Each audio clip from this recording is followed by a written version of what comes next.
चालू हो गया चालू।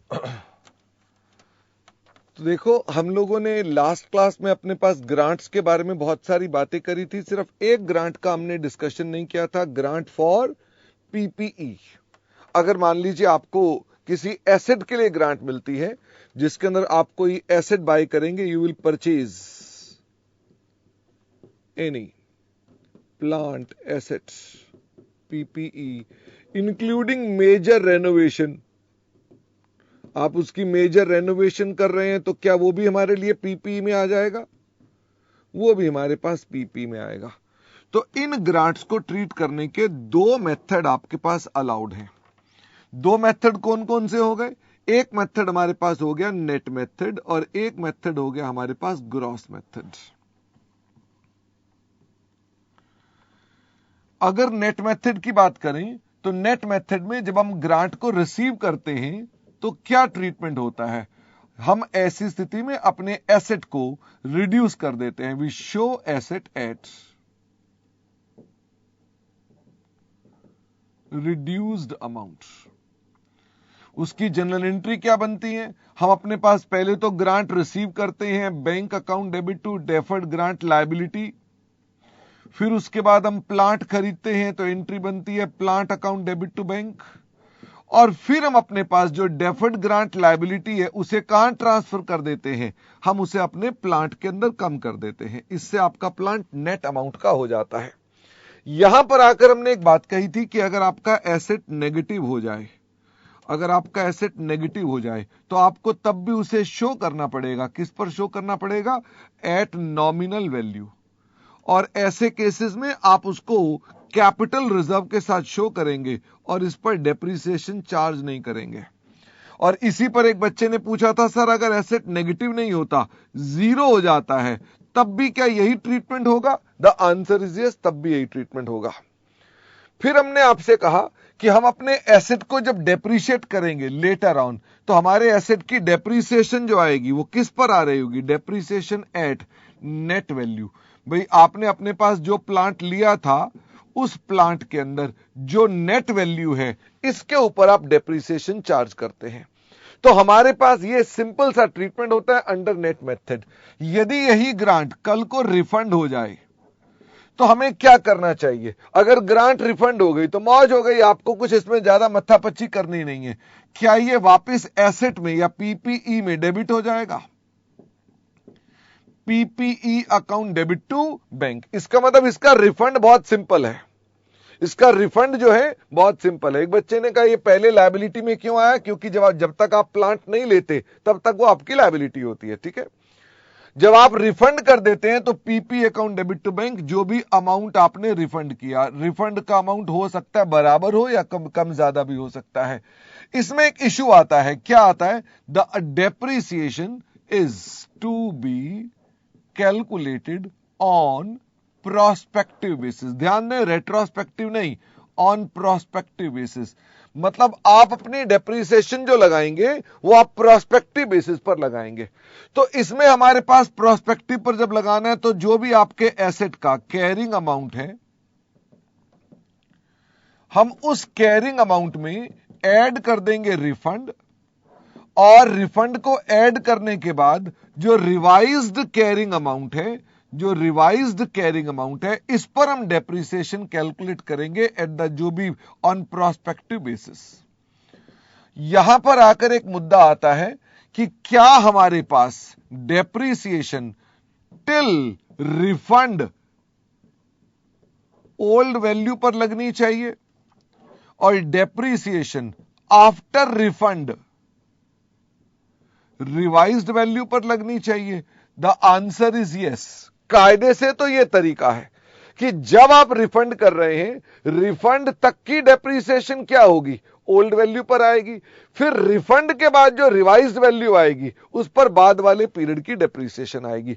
लेकिन ऐसा इंस्टीट्यूट ऑल क्वेश्चंस में करता नहीं।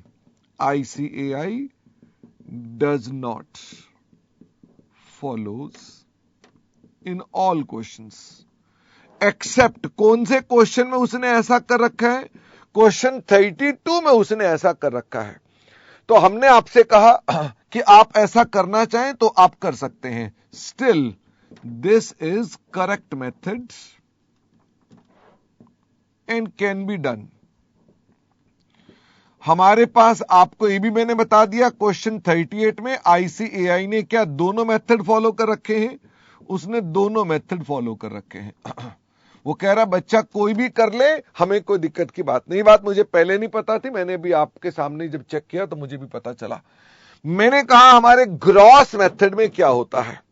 जब ग्रॉस मेथड की बात करते हैं तो हम अपने एसेट को अलग ट्रीट करते हैं और ग्रांट को हम अलग ट्रीट करते हैं। एसेट को लेने की एंट्री क्या बन जाएगी? Plant account debit to bank. और ग्रांट आपने ली तो एंट्री क्या बन गई? To deferred grant liability. और डेफर्ड ग्रांट लायबिलिटी बेसिकली कहां जाती है? ये करंट लायबिलिटी में, अदर करंट लायबिलिटी में शो हो जाती है। मुझे ये बताओ, क्या ये एसेट नॉर्मली डेप्रीशिएट होता रहेगा जैसे होता था? ये नॉर्मली डेप्रीशिएट होता रहेगा, इसमें कोई और ट्रीटमेंट नहीं होता है, यानी इसके साथ हमारा कोई लेना देना नहीं है। क्या रिफंड पर भी आप उसके बाद कोई नो इफेक्ट होता है? रिफंड पर भी इसके अंदर नो इफेक्ट होता है। Refund no effect on PPE. PPE के साथ आपका कोई लेना देना इसमें है ही नहीं। इसमें हम डेफर्ड ग्रांट को हम क्या करते हैं? क्या डेफर्ड ग्रांट को हम अपने पास अमॉर्टाइज करते हैं? हां, अमॉर्टाइज करते हैं तो कहां डाल देते हैं? इसे हम प्रॉफिट एंड लॉस में डाल देते हैं। क्या ये एंट्री धीरे धीरे धीरे धीरे डेफर्ड ग्रांट टू P&L की एंट्री करवाती रहती है? ये एंट्री धीरे धीरे धीरे धीरे ये एंट्री हमारे पास ट्रांसफर करती रहती है। यहां पर भी क्या रिफंड आ सकता है? यहां पर भी रिफंड आ सकता है। अगर यहां रिफंड आता है तो हम एंट्री क्या डालते हैं? बैलेंस इन डेफर्ड ग्रांट। जो बचा हुआ डेफर्ड ग्रांट का बैलेंस है वो डेबिट कर देते हैं, क्योंकि आपने क्रेडिट ये किया था। whatever has been debited वो चला गया, whatever is left हम उसको अपने पास ट्रांसफर कर देते हैं। whatever amount is paid ये हमने यहां डाल दिया, और बैलेंसिंग फिगर उसे क्या बोल देते हैं? P&L। और ये एक्स्ट्रा ऑर्डिनरी आइटम होती है, हम उसको यहां ट्रांसफर कर देते हैं। क्या ये मेरे पास एसेट को अफेक्ट करता है? ये पॉइंट मेरा एसेट को अफेक्ट नहीं करता है। तो हमारे क्वेश्चंस में ये भी चीज आपको देखने को मिली। हमने इसके अलावा आपको बताया कि आपके कुछ डिस्क्लोजर्स भी होते हैं जो आपको एमसीक्यू में पूछे जा सकते हैं कि बताओ क्या डिस्क्लोजर किए जाते हैं। हमें अपनी गवर्नमेंट ग्रांट की रिकॉग्निशन पॉलिसी बतानी चाहिए। What is recognition policy? कि हम ग्रांट को कैसे ट्रीट करते हैं, ये हमें नोट्स में लिखना चाहिए कि हम एसेट की ग्रांट को ऐसे ट्रीट करते हैं, एक्सपेंस की ग्रांट को ऐसे ट्रीट करते हैं, प्रमोटर कंट्रीब्यूशन ग्रांट को ऐसे करते हैं। This should be disclosed. क्या ये रिक्वायरमेंट है? The answer is yes. तो जो भी मैंने आपको ट्रीटमेंट बताई, क्या ये डिस्क्लोज करने भी जरूरी होते हैं? The answer is yes. किसकी रिक्वायरमेंट है? एएस की रिक्वायरमेंट है टू डिस्क्लोज इट। यदि आपकी ग्रांट रिफंड हो गई है तो आपको क्या उसके रीजन भी बताने पड़ते हैं कि भाई क्यों रिफंड हो गई, कैसे रिफंड हो गई। ग्रांट रिफंड हो गई तुम्हारे से, ग्रांट सरकार से लेनी बड़ी मुश्किल है, तुमसे सरकार वापस ले गई, तो कैसे हो गया? तो आपको यह भी डिस्क्लोज करना पड़ता है। ये दो पॉइंट्स के अलावा एक और छोटा सा पॉइंट है जो कि हमको अपने पास कैश फ्लो से संबंधित है, वो भी समझ लेंगे। देखो, जब आप अपने पास नेट मेथड लगाते हो, जब आप अपने पास नेट मेथड लगाते हो, या मैं इसको ऐसा करूं, मैं इसको अगले पेज पर ले जाऊं, इसका प्रिंट आउट ले लूं क्योंकि यहां स्पेस का इश्यू आ जाएगा मुझको। तो एक मिनट में इसका प्रिंट आउट ले रहा हूं। प्रिंट आउट भी आपको फिर साथ में मिल जाएंगे।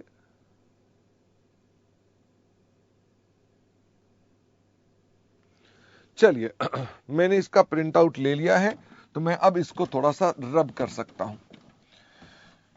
कैश फ्लो में भी कहीं ना कहीं ग्रांट का पॉइंट आया था, हमने तब कहा भी था हम डिस्कस करेंगे। कैश फ्लो स्टेटमेंट में कितनी एक्टिविटीज होती हैं? इसमें 3 एक्टिविटीज हो गई। कौन कौन सी 3 एक्टिविटी हो गई? ऑपरेटिंग एक्टिविटी हो गई, इन्वेस्टिंग एक्टिविटी हो गई, फाइनेंसिंग एक्टिविटी हो गई। मान लीजिए मुझे ग्रांट रिसीव हो रही है, तो हमारा इंस्टीट्यूट जनरली उस ग्रांट को जो है वो क्या मानता है? वो कहता है वो प्रमोटर कंट्रीब्यूशन की ग्रांट है। क्या हमारा इंस्टीट्यूट प्रमोटर कंट्रीब्यूशन की ग्रांट मानता है? The answer is yes.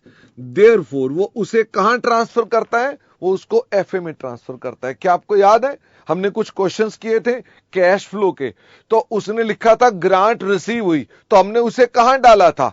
FA में डाला था। हमने कहा साहब वो एफए में है।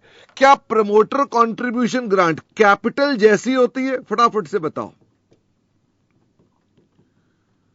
क्या प्रमोटर कंट्रीब्यूशन ग्रांट कैपिटल जैसी होती है? The answer is yes. तो हम इसका ट्रीटमेंट ये करते हैं, ठीक है, कैश फ्लो के अंदर। यदि मान लीजिए ये प्रमोटर कंट्रीब्यूशन ग्रांट है,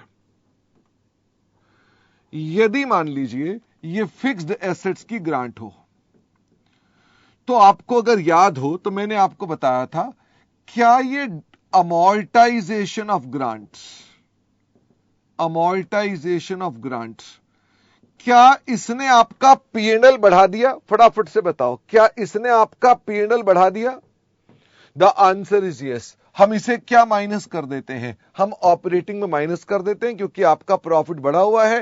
एक्चुअल में ये नॉन कैश आइटम है, इसलिए उसको हम हटा देते हैं।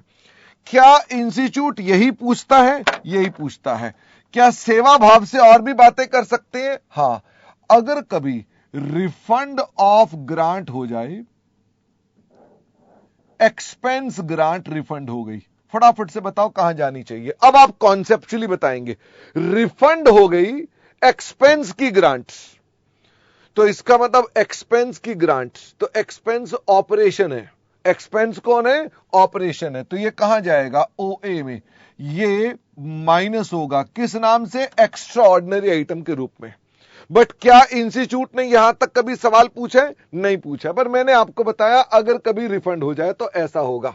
यदि मान लीजिए मेरे पास कोई एसेट की ग्रांट रिफंड हो जाए, और एसेट की ग्रांट रिफंड हो गई, और मैंने अपने पास उसके अंदर कहां पर, जब मैंने एसेट की ग्रांट रिफंड कर दी, तो ये कौन सी एक्टिविटी हो गई? इन्वेस्टिंग हो गई। कहां जाएगी? जाएगी एक्स्ट्रा ऑर्डिनरी में ही।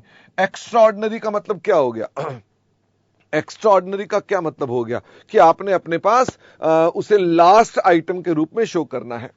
यदि कभी प्रमोटर कंट्रीब्यूशन की ग्रांट रिफंड हो जाए, तो ये कहां जाएगी? एफए में। ध्यान देना, यहां पर वर्ड एक्स्ट्रा ऑर्डिनरी नहीं है, यहां पर वर्ड एक्स्ट्रा ऑर्डिनरी नहीं है। यहां पर हम सिर्फ उसको बोलते हैं कि हमने अपना कैपिटल रिजर्व रिफंड कर दिया, तो यानी दैट्स इट। हम अपने पास कोई एक्स्ट्रा ऑर्डिनरी वर्ड नहीं बोलते। एक्स्ट्रा ऑर्डिनरी आइटम कहां होती है? वो पीएनएल के थ्रू आती हैं, ओके, वैसे नहीं होती हैं। तो हम अपने पास इसको भी इस तरह से रिकॉग्नाइज करते हैं। इसके अलावा अगर मान लीजिए हमें कोई ग्रांट मिलती है फॉर पीपीई, तो ये कहां जाती है? ये इन्वेस्टिंग में प्लस होती है। बट इंस्टीट्यूट ये कभी चीजें आपसे पूछता नहीं है, वो कहता है वो आपके साथ कभी इस बारे में चर्चा नहीं करता है। तो इंस्टीट्यूट आपको सिर्फ एक इसके बारे में बात करता है, एक इसके बारे में बात करता है, और आमतौर पे इसी के सवाल रिपीट करते रहते हैं। बट स्टिल अगर आपको करना पड़े तो आप अकॉर्डिंगली इसको भी ट्रीट करते हैं इस प्रकार से, ठीक है ना। एक बच्चे ने कहा अगर एक्सपेंस की ग्रांट मिली है, तो बताओ भाई, अगर एक्सपेंस की ग्रांट मिली है तो ये कहां जानी चाहिए? फटाफट से बताओ। एक्सपेंस की ग्रांट मिली है तो ये ओए में प्लस होनी चाहिए। कहां जाएगी? ओए में प्लस होनी चाहिए, ओके। अगर इन्वेस्टिंग की मिली है तो कहां जाएगी? वो मैंने लिख ही दिया। कैपिटल रिजर्व वाली ग्रांट वो ऑलरेडी इंस्टीट्यूट पूछता ही था, हमने वहां ऑलरेडी डाल दी है, ठीक है। तो तीनों ग्रांट मिलने की भी बातें हो गई और रिफंड की भी बातें हो गई। ठीक है। हम एक बच्चे ने कहा अगर हम ₹1 का एसेट दिखाते हैं तो वो वाला कहां जाएगा? क्या वो एंट्री कॉन्ट्रा हो गई एसेट अकाउंट में और कैपिटल रिजर्व में वो कॉन्ट्रा कट गई, उसका कैश फ्लो से कोई लेना देना नहीं होगा। बाकी अगेन मैंने कहा ना, आपके पास ये चीजें इतनी ज्यादा रेलेवेंट नहीं है। पूरी अगर ग्रांट फिक्स्ड एसेट की थी और वो रिफंड हो गई, तो आप अपने पास उस रिफंड को कहां शो करेंगे? आप उसको दिखाएंगे ना कि आपने रिफंड कर दी, तो कहां जाएगी? या तो पीपी में जाएगी, वो मैंने रब कर दिया, ये रहा, वो पीपी में जाएगी। तो जब पीपी में जाएगी तो कहां जाएगी? इन्वेस्टिंग में चली जाएगी, ठीक है। मैंने यहां पर ना ये लेने के कर दिया, ये रिफंड का कर दिया, तो ये दोनों को शो कर दिया मैंने अपने पास, ठीक है। अमॉर्टाइज माइनस क्यों होता है? क्योंकि आपके प्रॉफिट एंड लॉस में वो एडिड है, इसलिए आपको हटाना पड़ेगा, क्योंकि वो नॉन कैश आइटम है। क्या इस साल में पैसा थोड़ा ना मिला, आपने अपने पास डेफर्ड ग्रांट टू पीएनएल डाला है, तो इनकम बढ़ी है बट पैसा नहीं आया आपके पास, ठीक है। उज्जवल कह रहा है बायबैक जैसा हेवी चैप्टर, पहली बात तो बायबैक आप रिकॉर्डिंग में कर रहे हैं और वो हैवी चैप्टर नहीं है, ठीक है, आप उसको गलत समझ रहे हैं कि वो हैवी चैप्टर है। हैवी चैप्टर हमारे पास उसका है, कंसोलिडेशन का है, ब्रांच का है, ये दो हैवी चैप्टर हो गए। कैश फ्लो था वो हमने कर लिया, फाइनल अकाउंट था वो हमने कर लिया। दो हैवी चैप्टर हम कर भी चुके हैं।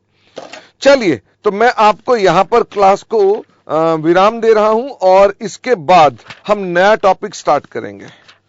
तो हम कहां तक पहुंच गए हैं एक बार देखें जरा, हम कहां तक पहुंच गए हैं, दिखाओ जरा। तो आप कैश फ्लो कर चुके हैं, आप एप्लीकेशन ऑफ स्टैंडर्ड कर चुके हैं, आप इंट्रोडक्शन वाला पार्ट कर चुके हैं, कंस्ट्रक्शन कॉन्ट्रैक्ट कर चुके हैं, रेवेन्यू रिकॉग्निशन कर चुके हैं, गवर्नमेंट ग्रांट कर चुके हैं। अब हम करते हैं 16 नंबर बोरिंग कॉस्ट। इधर से आप 17 नंबर भी कर चुके हैं, 20 नंबर एक भारी स्टैंडर्ड था वो कर चुके हैं, फाइनल अकाउंट एक भारी भरकम टॉपिक था वो कर चुके हैं। तो कई भारी हो गए हैं और कई भारी बचे भी हुए हैं, ठीक है। We have a short break. After the break, we'll see you with the next topic called Accounting Standard 16.